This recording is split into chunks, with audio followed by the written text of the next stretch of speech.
बाबा, ए बाबा। बोलो बालक, क्या समस्या है? अरे हमार मौलिया कमला के संग का करावती है। अरे बालक, ये तो समस्या बहुत महान है।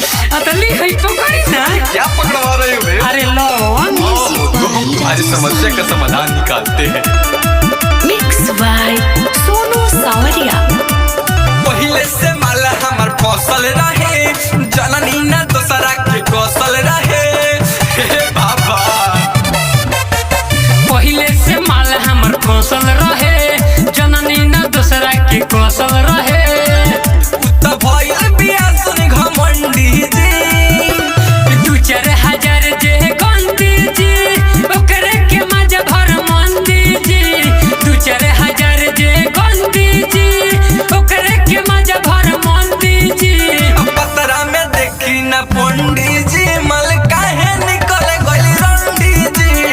पतरा में देखी पंडित जी, मल काहे निकल गइल रंडी जी। बाबा, ए बाबा, अब हम कैसे जिया?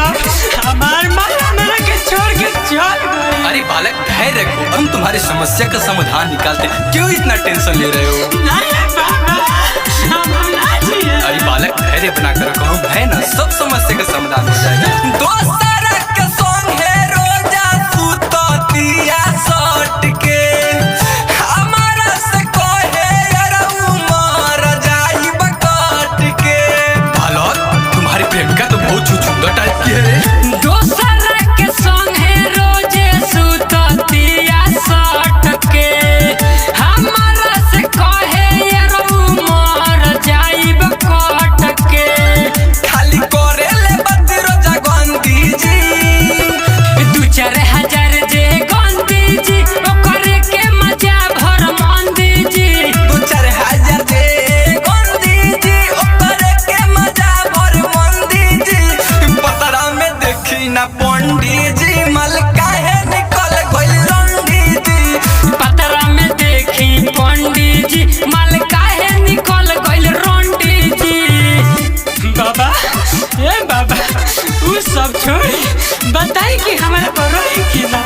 बालक, तुम धैर्य रखो, हम तुम्हारी समस्या का सभी समाधान को अभी बता दे रहे हैं कि तुम्हारे पास क्या प्रॉब्लम है, वो तुम्हारे साथ कैसा बिहेव रखती है।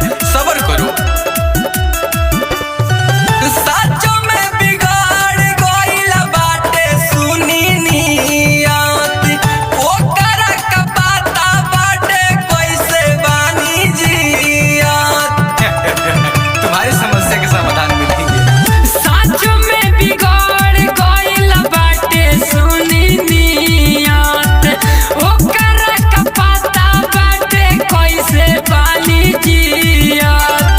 उत सोनू के बनल झारखंडी जी, 2-4 हजार जे गंदी जी, ओकरे के मजा भर मंदी जी।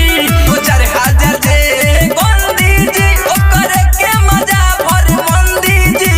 पतरा में देखी पंडित जी, मल काहे निकल गइल रंडी जी। पतरा में देखी ना पंडी जी, मल काहे निकल गइल रंडी जी। बाबू रंगीला, ये मेरा भुटुल बाबा के जड़ी ले लो और जाकर इसके घर पे रोज रगड़ रगड़ के पीना, ठीक है? वो समझो तुम्हारी किस्मत में नहीं थी, चली गई बाबू, उसको भूल जाओ।